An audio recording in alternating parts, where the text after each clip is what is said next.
Some of you love sleep more than you love success. And I'm here to tell you today, if you're going to be successful, you've got to be willing to give up sleep. You got to be willing to work off for 3 hours of sleep, 2 hours. If you really want to be successful, some days you're going to have to stay up 3 days in a row. Because if you go to sleep, you might miss the opportunity to be successful. That's how bad you got to want it. Most of you won't be successful because when you're studying and you get tired, you quit.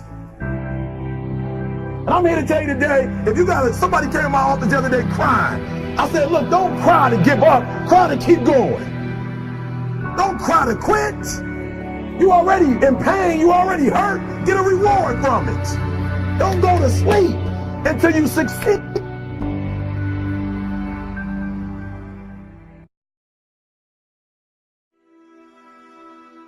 We must begin to look at what are the things that we can do that would put us on some firm footing in life, that will enable us to do some things and use some powers that we have, that many of us go through life never ever discovering that we have those things going for us. And part of that, I believe, is knowing what it is your life worth. What is it that gives your life a sense of meaning and purpose? Because once you find that, it puts you in your power place. See, if you know what your life work is, I encourage you to start working on it.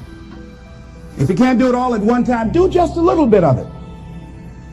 And if you don't know what it is that you showed up to do, if you don't know why you're here, I encourage you to find out what your purpose is here. What is the meaning of your life? And I say to you that if you begin to take a conscious effort to find out what it is that you're supposed to do, I say that it can literally save your life.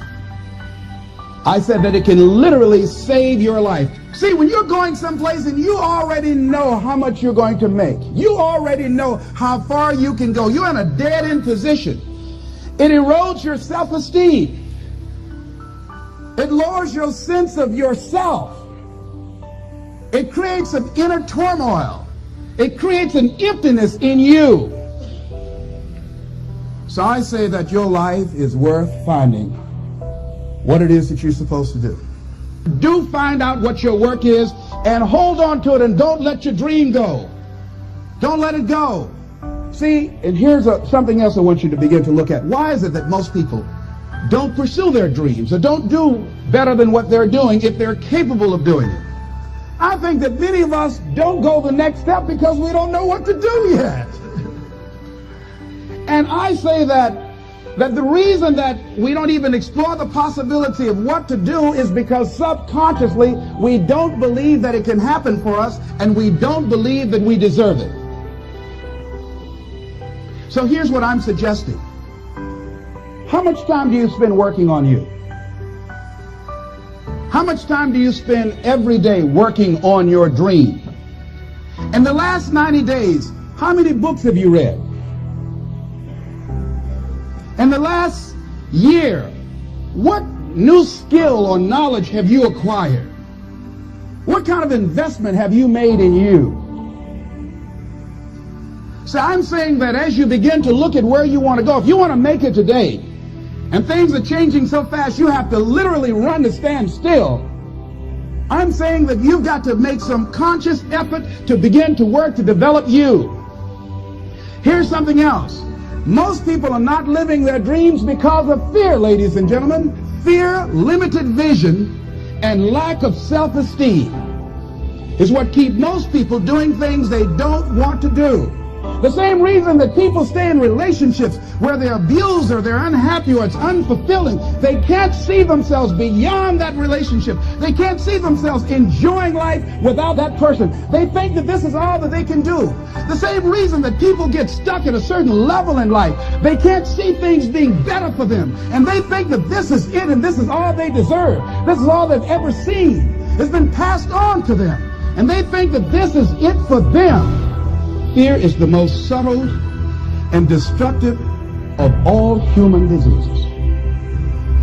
Ladies and gentlemen, fear kills dreams. Fear kills hope. Fear puts people in the hospital. Fear fear can aid you.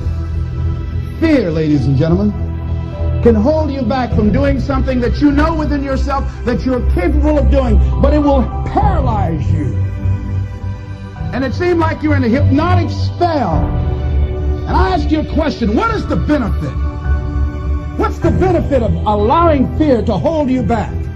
What's the benefit of giving up on yourself, of not stepping out on life and taking life on? What is the benefit for you? What's the plus in that?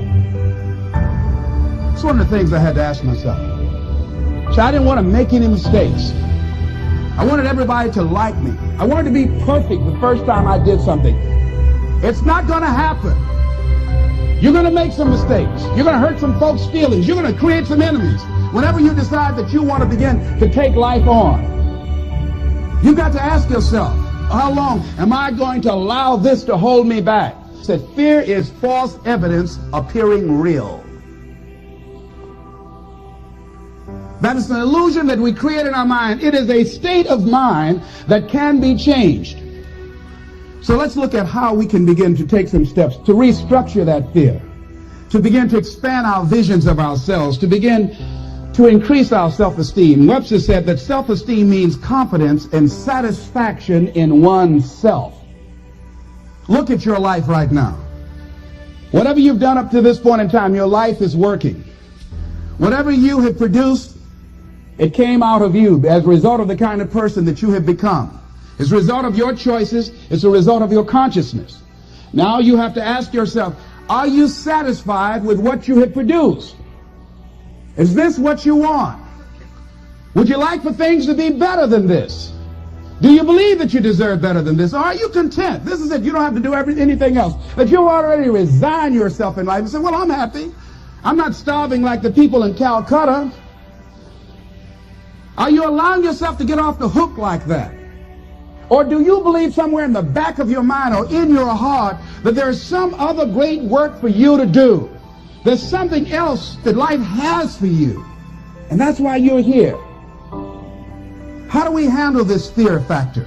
How do we increase our self-esteem? You have to begin to fortify yourself. How do we do that? I believe that you have to begin to consciously monitor your inner conversation and start talking to yourself. Start building yourself up. Sometimes the only good things you will hear about you are the things that you say to you. So I'm saying learn to be your own booster. Start building yourself up. Start encouraging yourself. Start saying, I can do this. I can make this happen. It's a natural inclination for us to put ourselves down. See, we are born negative, I think, in a negative consciousness because we live in a negative world. So I'm saying that we have to work through the challenges of life in learning how to begin to work to fortify ourselves. Begin to guard your mind against negative programming, like turn off the television. So you've got to guard the kinds of things that you put in your mind. See, if you don't program your mind will be programmed because human beings are goal-oriented. That's why we die of broken hearts early. That's why we're running through life to early grave. Most of us go through life running scared. So we created this in our minds, false evidence appearing real. We made it real in our minds. There's nothing to fear but fear itself. That's the destructive monster. So turn off things that can contribute to your fear. Turn a deaf ear to people that all they can do is talk about how negative things are because they have bought into the consciousness of the world. Listen to things that can empower you, that can enable you to create a new reality for yourself and a new life for yourself. What idea are you sitting on? Write your ideas down. And then, once you get that idea, take the leap. See, a lot of people get the ideas and just walk around with them. Take the leap. See, it's out here in the universe. If you don't take the plunge, I guarantee you, somebody else will. Take the plunge. Go into action. And ladies and gentlemen, you will be surprised at how things will come together. You'll be surprised. Now, you're going to have some difficult challenges. I can tell you that now. Be aware of that. Things are not going to work out exactly right. For a time they will, sometimes. And that's when life is just playing a game with you. But ladies and gentlemen, go into action with your dream. And don't avoid where the fights are. Get in the midst of the fight and get some hickeys on your head. Get knocked down so you can learn how to fight, so you can hold your position. See, most people don't get out in the arena of life because they don't want to fight. Most people don't get out there because they don't want to get knocked down. They don't want to be dropped to their knees. But see, you're going to be dropped whether you're on the field or whether or not you're sitting on the sidelines. You're going to be dropped. So at least get dropped for something. Don't get knocked down while you're sitting down. See, that's how most people are spectators in life. You don't want to be a spectator. You want to get out in the field where the action is. And you will be amazed. After the struggle, there will be a calm period and things will begin to click for you. Come out here with what you got. You don't have enough money? Don't worry about it. You got the dream. You got the idea. You don't have enough resources? Don't worry about it. You need some help? Don't worry about it. You get out here in the arena, someone will look at you and become inspired and say, hey, can I help you? But if you're sitting up on the bleachers, nobody's going to ask you anything.